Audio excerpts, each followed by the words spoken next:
Dad with Brent Black and Adam Adine. I didn't want to do this podcast. I about 3 minutes ago, I'm like, I don't know if I can do this or not. That's why I asked you earlier. I said, hey, like, I'd understand because you just landed this morning from Romania. Untold Romania. So what we'll do, I'll talk a bit about Romania. And then I want to know about Lebanon. Okay. Because I completely forgot I had a mission for you. Whatever you tell me to do, like, I won't forget. And you told me, like, make sure you do this mission. Yeah. Now I'm a little scared. Is it weird that I'm a little scared about the answer? What happened? Okay. Yeah. Yeah. There's something very special that I wanted Adam to do, and if you missed it, check out the last podcast. This is episode 17, I think. So check out 16, and then since we recorded that episode, we went our separate ways. We did, because we had to record a little behind the scenes. We had to record 2 in a row, basically. We did two. One for 2 weeks ago and one for last week. Yeah. But we knew we'd both be gone at the same time, so there was no chance that we could do a show. And I always want to do one. I don't want to miss it. Yeah. Don't want to miss a week. If we take 2 weeks off, like I did the other day for Orlando. If I take off time, if you take off, I just want to catch up, and we'll do something at least somewhat entertaining. At least I think it's entertaining. For each of those weeks. For those weeks, yeah. So go back on 16. So we're recording this on a Tuesday. It drops on a Thursday. I don't like any more than 48 hours because so much can change in 48 hours. Yeah. But when we do that, when we have to pre-record, we do it just for the love of the game, baby, because that's what we do. Okay, yeah. I'm exhausted because I got off a plane at, it was just before 6 o'clock, I think, just before 6 a.m. Have you slept since? I had a couple hours. I had a couple hours sleep at home. Okay. There's no jet lag though, right? But you no, just stay because up okay, you went to Romania last year, and let's talk. Let's talk. Yeah. Should we talk about it? Let's talk about it. So, a year ago, you joined me, and that was my first time in Romania and at the Untold Music Festival. We're calling it Untold Europe this year. It's Untold Europe. Last year we called it Untold Romania. I think it's more of a branding thing. Just want to make sure that all of Europe knows this is the Untold. There's only one in Europe. And now, of course, we've got Untold Dubai coming up in a few months.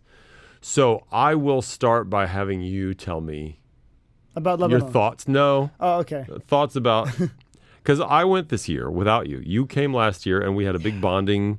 We bonded for the first time. Bradham was born on the streets of Bucharest and Cluj. Because this podcast that you're listening to right now would not have happened without that trip. And I'm very grateful for that trip. And I wanted to go on this trip with you. I really did. And I just kind of assumed you were going to. Yeah, I mean, I remember coming here a few weeks ago and saying, I don't know if I'm going to Romania. And then you said, wait, you are going.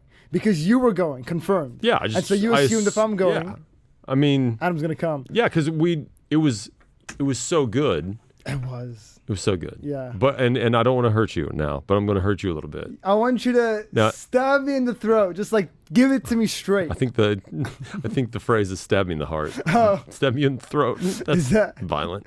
I mean, they're both violent. Stab me in the heart. Tell me about it. It was better this year.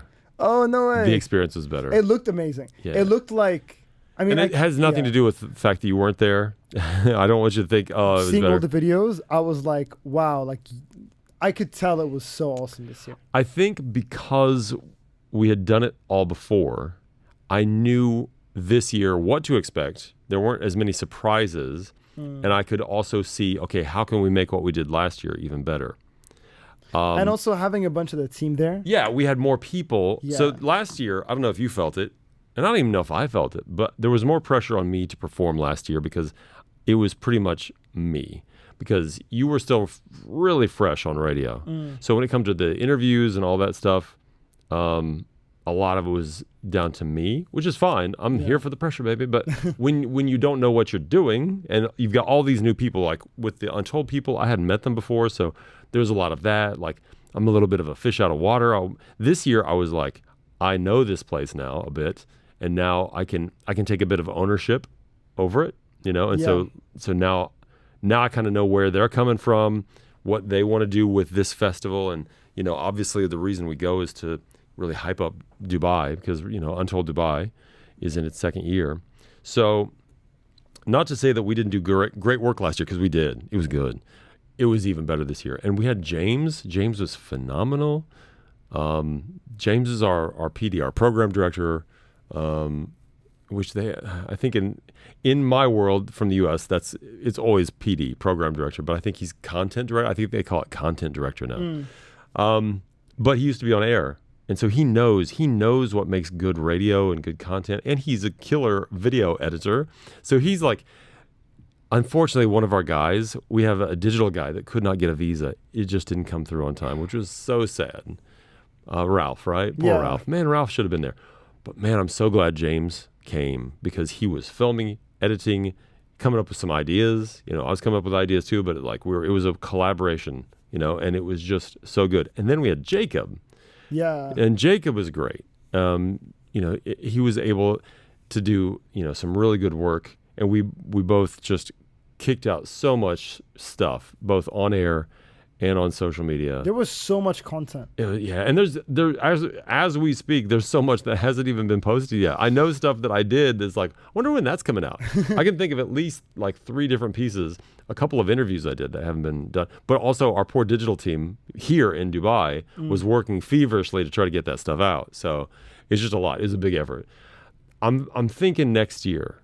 I'm hoping next year. We talked about it multiple times. We said during this thing, we're like, we got to get everybody next year. We got to get everybody to go. Yeah. We got to make that happen. So the whole team. Cross the fingers. I'll let you ask questions. Do you have any questions before I blow on about it? I do. Yeah. I was just wondering this year, because you had Jacob helping with the interviews. Did you get a chance to go and party more?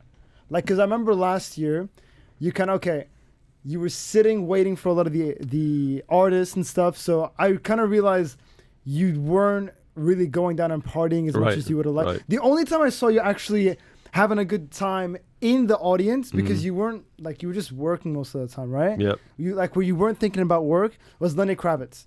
Yeah. Right. You and I were there watching Lenny. Yep. Me and you there together, and it was that was the only time I can actually remember consciously that I know you were having a good time. And Sam Smith, but I know you've tried to wipe your mind of Sam Smith. He's Sam Smith as well. No, but then everything else, you were also having a good time, but it's you were working. I was because it was our first time there. Yeah. And you don't know what to expect. I was just maintaining focus, always being ready. This year I realized, and I don't know if it really comes across when you look at the social media, you don't see this much, but there's so much waiting around, because you don't know when these artists are going to come through necessarily. Somebody might come through and it's like, oh, they're here. And it happened again this year. It happened, but at least now I'm prepared for it. So, I kind of, with the people from Untold, they'll let us know, hey, this person's probably going to be here around this time or whatever. Becky Hill, she was one where it's they said, yeah, she's on her way. And then an hour later, she finally came through. But as soon as she came through, we're like, okay, are we doing the interview now? No, she's going to go do somebody else's interview and then come to us, Or one time, who was it? I forget who it was, came through. Maybe was it Hugo for Chris? Who was your favorite person that you interviewed? Armin Van Buuren.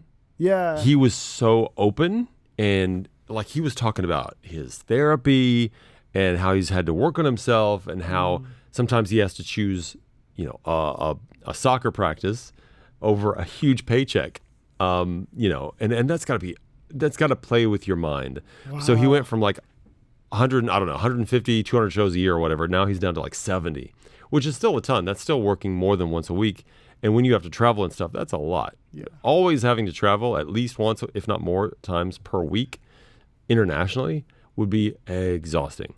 But you get that amazing paycheck, and that's how you can afford to live the way you do. I'm assuming his house is probably pretty nice. Yeah. He's one of the biggest DJs in the world.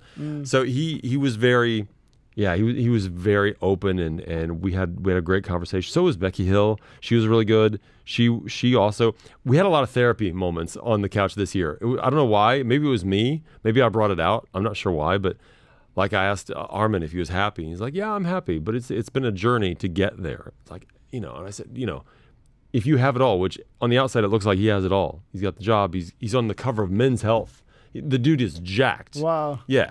But it doesn't matter if you're not happy on the inside. So he's been doing therapy for 7 years. Why do I know all this stuff? Because he brought it out. It was great. I loved it. I want to see that interview. Is it out yet? Yeah, the whole thing. I think if you go, Adam, if you go to virginradiodubai.com, there's an Untold page. We have a button on the front page that just says Untold. There's just a bunch of the interviews and stuff. Not all of them right at the moment. Hopefully the Becky Hill one will get up, because that was really good too, because she played Redfest in 2020. And I showed her the video. I was like, look at this. And she's like, oh, that's nice. People are jumping up in the audience. She had a great set for our last Redfest, 2020, right? But it's been 5 years. She's turned 30. She got really vulnerable, talking about how she's changed. She's done a lot of growing. She doesn't care what people think so much anymore. She used to really care, which is actually a really good thing to kind of let go sometimes. And Alan Walker was cool. You've talked to Alan Walker, right? Yeah, I interviewed him here once. He was wearing the mask for you, right? Yeah. It's weird. For you too? It's very cool. I thought we were back in COVID times for a second. It's funny. Yeah, he wears a mask, interviews on stage. That's kind of his idea to... Could you hear him properly? It's funny, because it's so loud in that media area, because you're in the stadium, so you can hear what's going on stage. I was concerned, because you need sometimes to watch someone's mouth to hear what they're saying. Yeah. It helps. I didn't have any problems. I think he also knows that you really need to project when you're wearing a mask. Talked about, we talked with him. We talked about how a thought occurred to me while I was looking at him. Like, do people pretend to be you? Because it'd be really easy to pretend to be you with the hoodie and the mask. That's his look. And he's like, yeah, it happens all the time. He said it just happened a week or two ago, where somebody was pretending to be coming to play. And it was a scam. So you got to look at hoodie and then just the mask. And the mask. Yeah, it's not too hard. It's a scam, dude. There was a guy, and I didn't interview this person. What is this? Is it what's the name? Is it the Demian Grrr? Oh yeah, we play that song on the radio too. Is it Phantomel? Let me show you. And this is gonna, huh? Phantomel. I want to show you what Phantomel looks like, okay? And I want you to tell me, and this is going to be great for an audio podcast. If you're looking on YouTube, I'll show you. But I want you to tell me what's the first thing you think of when you see Phantomel. I did not interview, again, I did not interview this person. He was at Untold. Have you seen Phantomel before? No. Okay. I just know that song. I think he was there. I could be wrong, but I think so.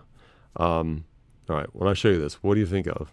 Marshmallow. Exactly. That's him? Yeah, that's Phantomel. Wow. So has completely taken the marshmallow helmet idea, and Phantomel is like ghost, phantasm. So to describe it, it's like the marshmallow. But it's like a white ghost helmet. It's got waves. Yeah. That make it look like it's a ghost sheet like over a sheet someone. over, but eye holes and a mouth. Oh my gosh! No, that's not Phantom. Marshmallow, dude. That's Marshmallow. If you're watching, he's not. But if you were, lawsuit. I mean, that's a lawsuit, right? That's gotta be. I mean, come on. Come on. Anyway, what else? Who else do we talk to? Did you get much sleep on that trip, by the way? Like, was there? Because last time we didn't get much at all, but this trip you sort of knew the vibe of how things were running. Did you sleep much? Early on, yes. Okay. But as it progressed, no. Yeah. In fact, yesterday, I can't believe it's still yesterday. We ended. Chris Faye, Dean Curtis canceled music. They wrapped up at 7 a.m. Romania time. 7 a.m. It was bright. I mean, the sun was coming up, right? The sun was out, and I've never gone that late, at least for a music festival. It's been a long time since I've stayed up to the crack of dawn, And then we went back to the hotel and had breakfast. So we kept it going. And then I couldn't sleep very well. I slept a bit, and we were supposed to go. I didn't get to see as much of Romania this time as you and I did. You and I got to at least see a little bit. There was no time for that this year. Did you go direct from Cluj to Dubai? Or did you stop in Turkey for a bit? No, we stopped in Istanbul. Yeah. Yeah, Istanbul was the layover. Didn't have any time really to go into Istanbul, which I've never been. I've never been to Turkey, other than the airport twice now. Yeah. I've never been to outside the airport. Oh, no. And we didn't have time. I mean, there were some people that came with us. There were some people from Coca-Cola Arena. who were kind of checking out Untold, checking out the vibe. Oh, okay. Oh, something maybe coming. Maybe. And they got to go check out some salt museum, but it's like a salt mine where they go way deep down underground, and it's supposed to be beautiful. I didn't get to do anything. I got to do Untold. That's what I did. I just saw that salt mine on my TikTok, by the way. Oh, did you? I don't know why it came out, but it looks gorgeous. They came back like blown away. They're like, it was amazing. You would never know. Hey, I'm going to go check out some salt. They said, it's unreal. I don't know. Romania is beautiful. The people are beautiful. I had a lot of girls come up to me and ask, "Where's Adam?" They wanted to. Really? Yeah. Aww, yeah. I missed them. Yeah. So you got to get back there. Got to get you back there. I'm trying to think some of the stuff. Okay, so interviews that didn't happen. Martin Garrix didn't come through this time, and I talked to him last year. I had a great interview with him last year. That was a great interview last time. I don't know if it was his schedule or what, but he didn't come over. But I wasn't going to do it. It was going to be Chris. Chris kind of knows Martin Garrix now, and so. But Martin Garrix is right before. Yeah. Canceled. Yeah. So there was no chance. When was that interview going to happen anyway? It would have had to happen before, I think. Yeah. I don't know, but I don't think he did any press, and a lot of them didn't do press, which is fine. I was happy that Chris was going to do it, especially since I did that last year. Yeah. This guy named Alok. Remember Alok? I remember Alok. I have a picture of them, and I was looking through a lot of pictures, reminiscing. Romania. Were you doom scrolling your old pictures, thinking, I wish I was there? Well, I ran out of Wi-Fi today of my data, and so I'm just look, to scroll. I just scroll through my pictures, and those random collages that iPhone does. Yeah. They took the picture of me and Alok. Cute. And I remember Alok very well because there was this Brazilian girl that was right in front of us at the media place last year. She was with, I think she was with Love in Dubai. Yes. Yeah. They weren't there this year. Love and What's Up didn't come. Well, she was going crazy over Alok. I guess he's such a massive star in Brazil. He's huge. Yeah, he's and huge. now all across worldwide. The world. Yeah. But like seeing her reaction, it's like I can't imagine him in Brazil, how big he must be. And so, I remember how crazy she was going. She was jumping over people to try and get close to him. She was very what's the word? She was polite, but I was like, just go get your picture. And then she was like, and she was so happy after she got that picture. After I saw the look on her face, I was like, this guy's a massive star. First, his performance was incredible. It was really amazing. He may have had one of the best shows this year. Really? He has got, I think it's 50, I want to say it's 50 dancers that are seated below his DJ decks. And they're all dressed in black except for their white gloves. And they have these black jackets that when they open the jacket, it's white inside. And so they have these coordinated dance moves throughout his entire set. He debuted it at Coachella.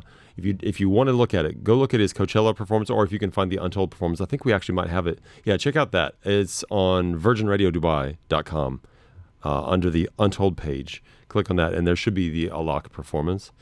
Actually, I'm going to look for it while I say this. But they're all synchronized and do these amazing things with their body. Because they're all in black, their face, they have a mask on, everything's black until they decide to show something white, and then it's unreal. I can't describe it any more than that. Yeah. How was Post Malone? No wait, Alok.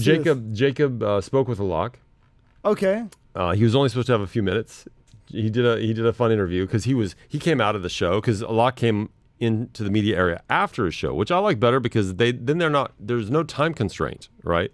Except for what they decide, to constrain themselves. And right? they got that energy of wow. Yeah, awesome. I'm buzzing or whatever. Yeah.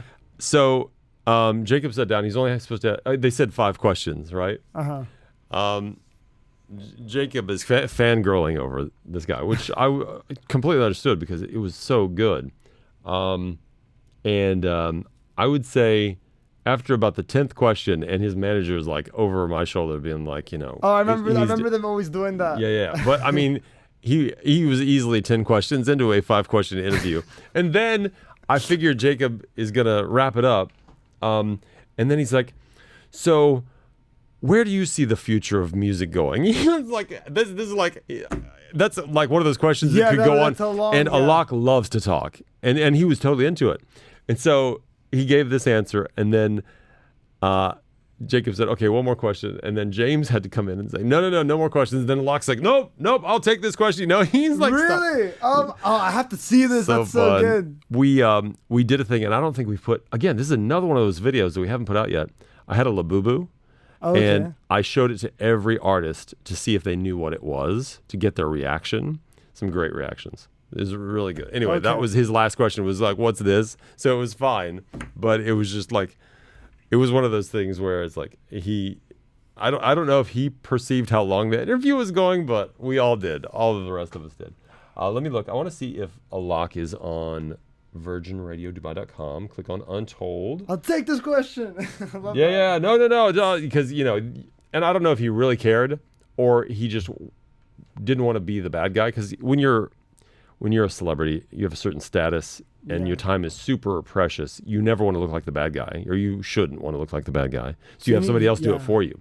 So I'll say, no, don't take me away. And secretly you're thinking, yes, get me out of here, right? Yeah. I had a moment, sort of the opposite with Alan Walker. I didn't know how much time I had with most people. They would just sit down and we'd talk. And then once I felt, you feel the interview's over. You can feel, okay, I've taken enough of their time. Usually that, if I'm really enjoying something and I know that they have nothing better to do, I'll go on for an hour or whatever. But most of these people were coming in before their set, so I knew time was precious. So I never once took so much time where I felt like I was infringing on someone's time, right? Yeah. So I'm with Alan Walker, the one with the mask, and I didn't know this was happening. He and I are having a good conversation. Probably talked for 10 minutes, I don't know. But apparently Alan's management came up to James and said, you have to stop this. He's enjoying the interview too much. And he's like, what? And they told him, usually Alan gives a look to their management when he wants the interview to be over. Okay. So then they say, you know, they'll give the 1 minute or whatever, but he never did that. And they needed to take him away from me to go do his performance. And so that was a big compliment for me. They said, wow, I love that. He's enjoying it too much, right? Yeah. It was pretty cool. No, that's great. Yeah. That's great. Sorry, I keep looking for, let's see, Alok, yeah, full set. Oh my gosh, this is so cool. And I'm just going to show this to you. This is kind of what they do. Can you see that? Yeah. Wait, what? Yeah. So he's got, I mean, that's more than 50. How many is that? Count how many. Yeah, 1, how many? 2, 3, 4, 5, 6, 7, 8, 9, 9, 1, 2, 3, 4, 5. Yeah, 45 people. It's 45. Okay, so 45, 50 dancers, whatever. And they're all synchronized to his music. It's so good. It's so good. Anyway, all right. Wow. We have anybody blow us off? We had one blow us off. What's that mean? Like tell you to get out, like the interview? You no, mean? it just didn't show up. Oh, you've never heard that expression? No, I never heard that expression before. I'm so new to this. It's because you never went to university. Like, yeah, I totally blew that class off. You know, that just means I didn't go. I think that's a positive thing. It makes me. There's remember Rag and Bone Man? No. I'm only human. After all. That's Rag and Bone Man. Okay, I love him. I am giant, right? Mm-hmm. He didn't show up. He was supposed to do an interview. It was going to be our first one, and that kind of made me nervous because it's like, oh man, is this the first one's like this? If the first one's gone, it's like, oh, are we going to? I don't know that. Did I get any interviews that first night? I may not have gotten anything that first night. Man. And you know, the first night last year was huge because we had Steve Aoki. First night, we had the best interview, like arguably the best interview on the first night. Yeah. You were really excited for that. Yeah. I remember like we were getting all the lighting together and trying to make it because our social media guy hadn't gotten there. The digital guy was coming in. He was coming in the next night, and so we had to film this on our own phone. It's always a problem with one of the bringing one of the digital team to Romania. So hopefully next year we make sure it's all sorted. Oh, Jacob is here. He should come in when he has a chance. I see him in the other studio. When you get a chance, come in. He's coming. So we'll get Jacob in here talking about. I haven't seen him since Romania. Hey! Welcome. Here's Jacob. Oh my goodness. How are you? I'm like dead. Go over. Can you go over to that mic? Oh, This is the podcast. This is the. Yeah. Welcome. First time Jacob Cummings ever on the podcast. I'm not your dad. I'm not your dad either. Turns out you've got two sons. Yeah. Turns out you've got two sons. I feel like I've been adopted by you. It felt a little. Yeah, but I didn't feel. I do feel somewhat fatherly to Adam, but I don't know. You're I like don't need it. I'm You're like- lost. I'm a lost cause. you're like that younger brother that the parents accidentally had like 10 years after they had a kid, right? They're like, we never planned on having another one. I know. The first one is already out of the house and has a job, has a real job. They already went to university, and then they have another one. It's like, oh, I've got Yep. my little brother. It's almost like he's not a little brother. It's just like he's like this other person. Anyway, it. amazing time. I had the best time with Jacob. Man, the videos looked awesome. They looked Especially so good. especially the last night. Yeah, the that last was- night was so good. Yeah. Martin Garrix was on stage, and I remember Jake was like, "It's so good." I'm like, "Yeah, push that button. You way to push that button." And then Jake was like, "Yeah, 30 minutes ago, way to push that button. 30 minutes." Not true. I'm sure Martin Garrix mixes live. I but- actually, so I had a nap today, and I had a dream that I spoke to Martin Garrix and asked him if he has a whole pre-recorded set or if he actually does it. He said it was all pre-recorded in my dream. Oh wow. But I don't think that's accurate. Hopefully not. I don't think so. It was in my dream. Just to be very clear, this is not an accurate thing. Push that button. Push that button. Favorite? What was your favorite thing? Oh man. I just showed Adam the Alak. Yeah. The Alak So set. this was like nothing I've ever seen. They had like, I don't know, maybe 50 people in front of him dancing with their arms the entire set. There was also another DJ that's epic, Dom Dollar, Australian guy.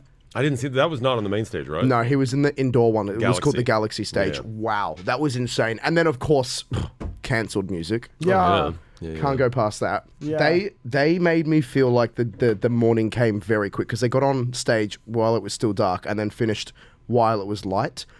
So that made me feel really, really sad when they finished and I look up at the sky and it's like sunshine. I've been to parties like house parties before where it got daylight and then you go home. I've never been to a music first time I've ever been to a music festival where it's broad daylight, sun's out. Yeah, like it was, but like it just came out, it felt like it came out of nowhere. It probably was happening for an hour leading up to the sunshine. I mean, sunrise doesn't happen instantly, but I just didn't notice it every day. I was like, oh, damn, it's like middle of the day. Chris said on stage, "Oh, the sun's coming up," and from our perspective, it was pitch black. It didn't. I thought he's doing that for the radio because he knew that they were live streaming on the radio. Oh, right. But then it did. Eventually, it did get light up. My favorite thing that performance is always Dean when Dean decides to get up on stage and start dancing. Like he gets up on the decks and starts dancing. So good. You did that as well? He did. He did. I'm yet to watch the whole performance back. It's up on the Untold button. I've Just got to hit watch that the whole on performance the back. website. Yeah, because I've seen all the clips. I've seen part of it live as well. There's lots of performances I need to go back and watch as well because I don't think I remember all of it. Post Malone. Yeah. Was how was incredible. Post Malone? So good. Did you watch much of that? I saw majority of that. Yeah. It was so excited by for far the busiest show. Yeah. Did you see outside when the people were trying to come up the stairs? So I was outside of the arena about 40 minutes before he started, and they had closed the gates, and there were like swarms of tens of thousands of people still trying to get in. Yeah. That's how popular he was. It was good. It was real good. Luckily, we were packed in, even in the media area. Yeah. You just had to. It was like this trying to get out. Everything. Yeah. Oh my God. Shoulder to shoulder. Yeah, that's right. Yeah. It was. Yeah, it was wild. He is 30 now. Looks about 45. Yeah, I didn't know he was 30. I thought he was older than that. Yeah. I bet he lit 2 packs of cigarettes during that performance. It was just one after the other. He was smoking while he was performing? Oh yeah. And he'd have one in his ear, like you know how cigarette people No way. put it up in the ear like in between his ear and his head, and then one in his mouth at the same time. Yeah. Like just ready to go, just rolling. So how Literally a was he chain singing, smoker. Nah, he I wouldn't want you sing. out of my- He would usually sing like light one up between songs. Oh, okay. Yeah. But what's And then- happening between the songs? And then he would grab a red cup. And Yeah. he just had red cup after red cup Yeah. after red cup. There was like one specific dude that kept running out on stage to give him another drink. Wow. It was brilliant. And then he would sit it Wow. down on the stage at the end of the stage, the one that comes out to the audience. And then I don't know if you noticed, but somebody would then take him off the stage. They reach up and take him off, and then they were gone. Did you notice how I noticed the cups were disappearing. Yeah. I thought he was throwing them or something. No, Got no, a no. whole team for Just his, that. his drinks and his cigs. Yeah. Yeah. So Wow. great time. Oh, Great time. man. Anyway, I was about to tell this story. The first interview was supposed to be Rag and Bone Man. And and his people said when it was interview time, we don't think he's going to come down. He's in his hotel right now watching F1. And I'm like, but there's no race. It was it was a Thursday. It was a Thursday, but was there even... Watching replay. But now, wait a minute. At the time, we were Wait, doing it. I have a thought. Yeah. I only thought about this now. What if he had an early advanced copy of F1 with Brad Pitt? Could that be it? But that's been out in cinemas for like 2 months. Yeah, but he's at a hotel, so maybe he has. Is it available on streaming right now? Oh, I got it. Maybe it's the F1 movie, not the actual sport. We thought he was just making stuff up to not have to do an interview, but maybe. I mean, it's still not a great excuse. No, I'm too busy. I'm watching. Is that available on streaming now? I don't think so. But if you're famous, you can get stuff. You can get stuff. Or maybe he's on Pirate Bay. Exactly right. Yeah. Either way, that was really disappointing. I wanted to talk. I was looking forward to talking to him, and didn't happen. I know. Brent was telling me about how with Alok, they tried to stop you, and then Alok was like, "No." Yeah, we just kept going. I think I got told I had like 5 questions. 5 questions. And we did probably about 35. Yeah, it was a lot. It was a lock. I was just obsessed. Were there like girls going crazy over him? Because I remember last time, like he always somehow just finds a way to bring girls into every conversation. No, but it's just like last year. What I remember so much about Alok is like the girls are going crazy over him. We've gone over this. I feel like we're rehashing things. Yeah, we're rehashing things. Especially you can tell there's a lot of fangirling on both sides for Alok. There's a lot. He's great. Yeah, he's amazing. He's the number four DJ in the world. I don't even know who. Is that DJ Mag? Yeah, DJ Mag rated him. So Chris and Dean want to get into DJ Mag's top 100 DJs, and they think they can do it. They think that there's a way. Well, that they can make it happen. number 97 this year was Medusa, who we know very well. So they've got. That's good for 97. I would think Medusa would be higher. Yeah, that's what I mean. There's some tough competition for cancelled music, but hey, who knows? They gotta release their own songs. Think about that. That'd be crazy. Interesting. Like their own like mixes. I wonder, does Phantom Mel make it? Did Phantom Mel? No, I didn't see him on the list. This is the craziest thing. No. I showed him. How bizarre is Marshmallow that? Yeah, lawsuit. Got to be a lawsuit, right? Yeah. Or maybe you know how you just have to change like 10% of something to not get done legally for it. Is that a rule? I don't know. Is it 10%? Is it only 10%? I saw that with like Italian bags. that's what I saw that on. I saw Really? like like they make the bag somewhere else, but then they do 10% of something and they say it's made in Italy. Like a Louis Vuitton or something, or a Gucci or or something. Yeah. So, yeah, man. Well, thank you, Jacob. That's very nice. Very nice that you. Have you slept? I got a couple of hours. Did you sleep? I had a few hours, but I just kept being stressed about me not waking up for my show today. Right. Because you look like you need to like hit. Like, yeah. Wow, thanks. Yeah. No, it's fair. I looked in the mirror as I left, and I was like, "Oh, you look horrific." Yeah. I don't know how the show's going to go tonight. I didn't even remember a single thing we've spoken about in the last 5 minutes. I sent a video to Chris of us on the rooftop at the end after it was all over. And he's eating pizza, and I'm like, "Oh, that was amazing." He's like, "I don't remember this happening." He's like, "I don't remember being there." It was like 8 o'clock in the morning. I'm not joking. About 7:40, we were up on the rooftop. Some dude who was like the head of video and audio or something was making everybody pizzas. Yeah, from scratch, like fresh pizza. Yeah. Apparently, it's like a thing they do every year. Yeah. That's awesome. And we were up there with it. It was epic. Oh, honestly, I could sit here talking about Untold for the next hour or two non-stop. Yeah, I was so good last year. I can only imagine it this year. I with the whole team. I told him. Too. I told him I didn't want to break his heart, but it was actually a better experience for me this year. Even though it looked better, like it looked like, and just I can imagine also just you're all one big team. It's such a bigger team. You know? There was a lot of us there. Yeah, and so it's like next year it needs to be even bigger for us. All of us. And partying with Jacob. Man, did Jacob make you do anything? Like, did he make me? What does that even mean? No, wait. Did he make me do anything? That makes it sound like I'm a really bad person to go out I don't with. mean it like that. I mean like no, I mean it like there were times. Did you party more because of Jacob? There were many times where Jacob had 4 cups in his hands. There was like, oh wow, here comes Jacob. Distributing, by the way, not just for me. Yeah, I would distribute with everybody. No, but so I didn't want it to sound like that. It's just not like did Jacob make you party more? Because if I'm hanging out with Jacob, I did, by the way. Yeah. I think he did. Yeah, he definitely cranked it up a bit more than because you're 20 anyway. So you were 19. You were 19 last year when this happened. Wow. Yeah. There was a girl that was quite annoyed with Jacob in the media area. Actually, she was annoyed with Jacob because he went behind the bar and started helping himself, but because the barman went missing. We can't talk about it on the podcast. But the same girl was really annoyed at Chris because of how loud he was. We had no problems. The first 2 days, Thursday, Friday, we had no complaints about us. Suddenly, the next day, it's like, shh, there are interviews going on. And the only thing that was different was that Chris was with us. And that was it. Because we were still making noise before, but his voice just projects. Yeah, but even when he's talking quietly, you could hear him rooms away. His whisper is not a whisper. He's got one of those whispers where it's just very loud. Yeah. Well, thanks. We need to talk about Adam going to Lebanon. There's a thing. I mean, we are deep into this podcast. This is 35 minutes, and I know Jacob's got a show coming up. Thanks, man. We're going to continue. That was very nice of you. I'm going to go and get a burrito bowl really quickly before I start my show. Oh, the burritos at Untold were so good. All the food was. Everything was. I'm going to stop there because I'm going to keep going again. Thanks, guys. That's all right. Have a great show. I'll see you soon. Take care. Good job. Okay. I want to know about Lebanon. Yeah. But we don't have a lot of time. Yeah, I'll make it quick. So there's a thing that I had asked you to do.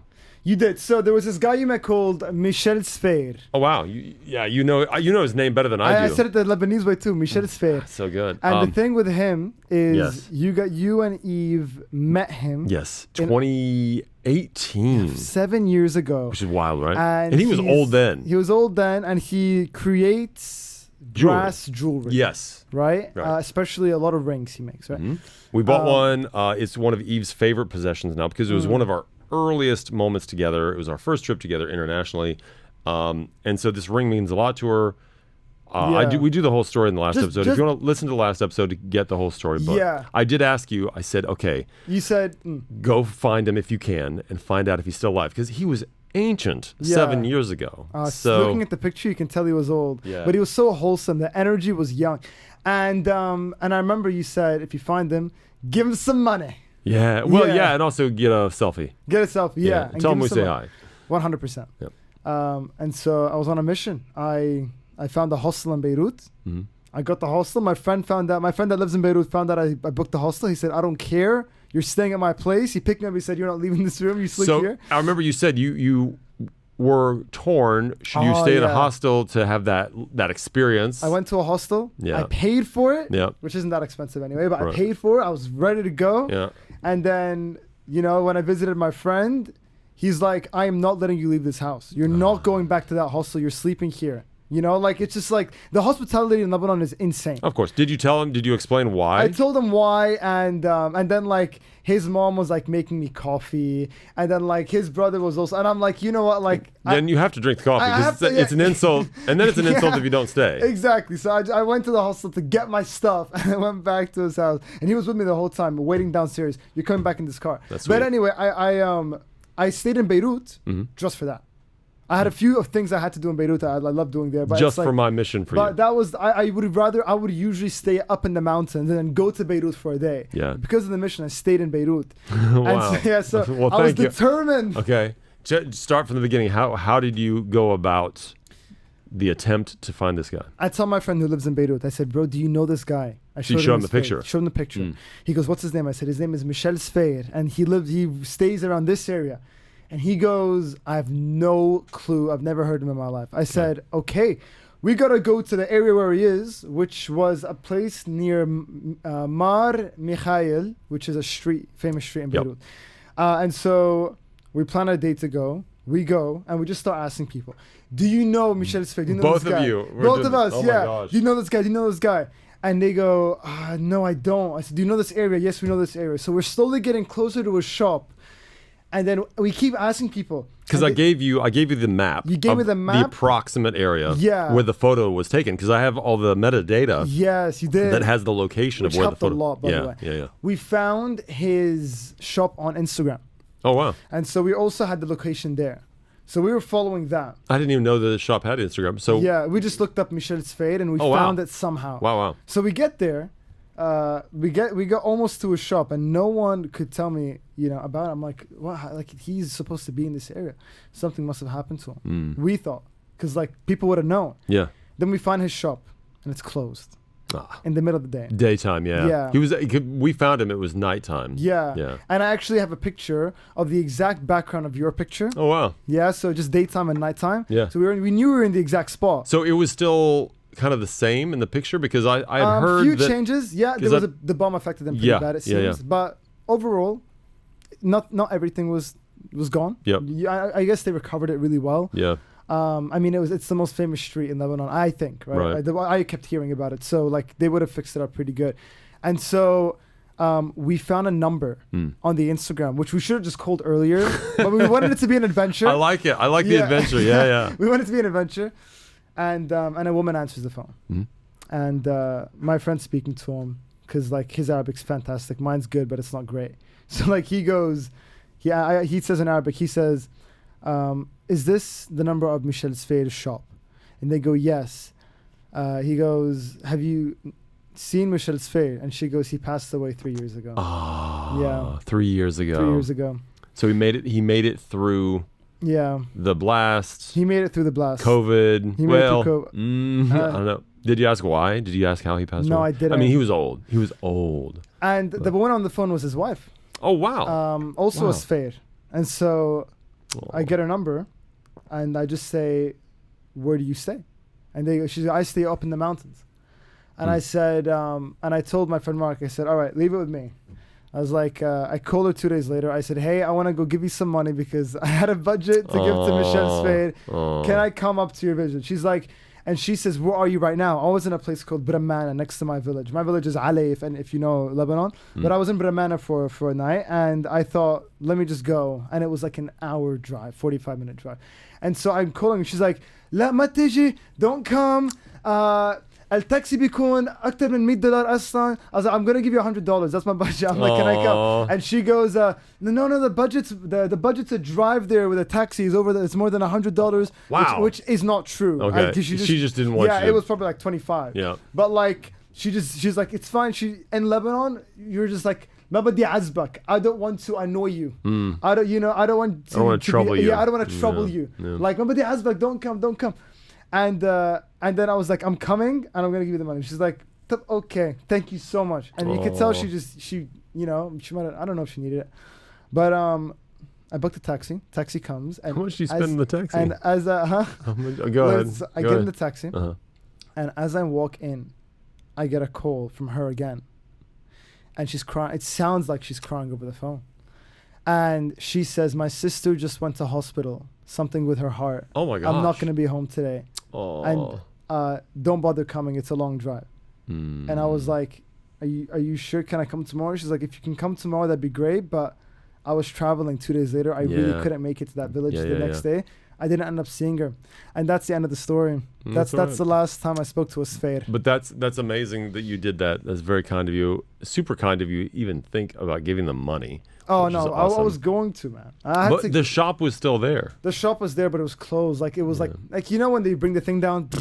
Okay, the metal. Yeah. It was just that metal thing. So maybe the shop isn't even still open?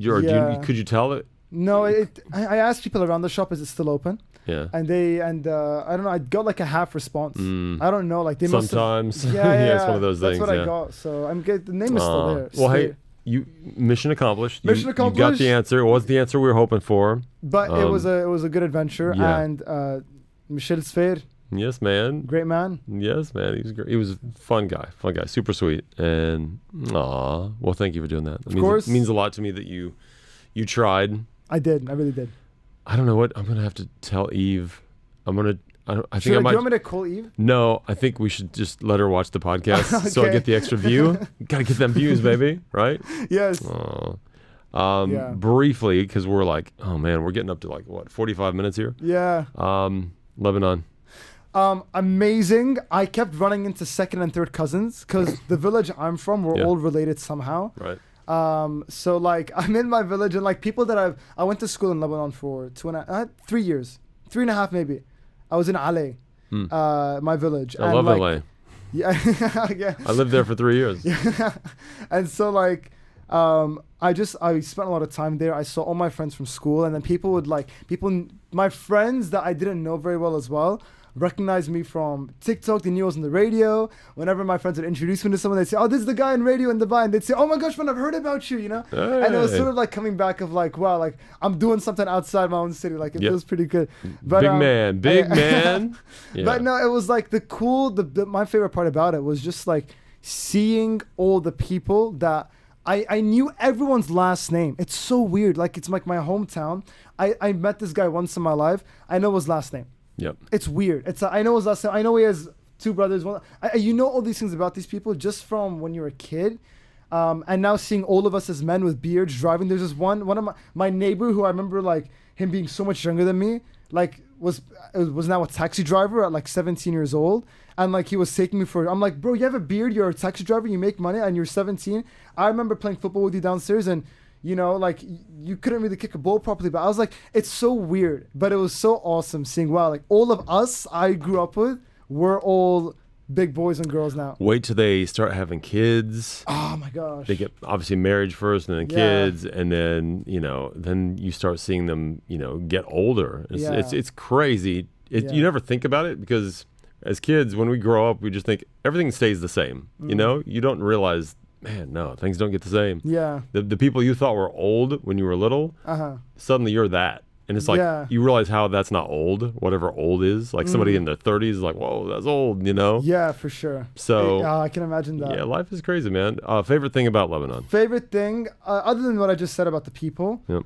The nature was phenomenal. Yeah, I saw you did like, you jumped in. I'm going to post a video soon on Instagram about like this hidden waterfall. Yeah, I saw you. That literally like people don't know about. Yeah. But like I knew someone that knew someone of like, and like, anyway, nature's fantastic. There's a lot of shirtless stuff going on. Yeah. Come on, it looked pretty good though, right? Like, I mean, you know I'm a fan. All right. Yeah, it was great. People, that was my favorite part. I'm glad you're back. I'm glad to be back. It's about to get busy.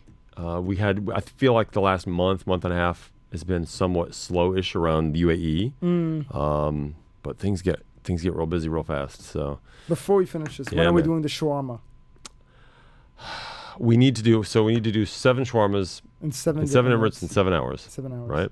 Yeah. We can do this. We can do it. So that's coming up sometime soon. Yeah. For sure. And also, Adam's going to try to eat 70 hot dogs in a day. Are we actually doing that? Yeah, I think so. Oh my gosh. But not yet. There's some stuff we got to work on, but yeah. And what's funny is we talked about this, and I'm not sure if we talked about it in the podcast. Did we? The funny thing is, I know someone in radio in the U.S. that attempted it, and I don't want to tell you how it went. I don't want to tell you if they succeeded or not. They definitely failed that. 70. Adam's confident. I just want to know what happened to Adam's the guy. confident. Anyway, that's stuff. Yeah. We got to do that shawarma thing first. I'll do a good job. Good to see you, man. Likewise. All right. I'm going to give you a hug right when you turn the mics off. Great. I can't wait. I'm ready. I smell like Romania. Come on. I know you like how it smells. All right. We'll see you next week. Yes. Bye. Bye.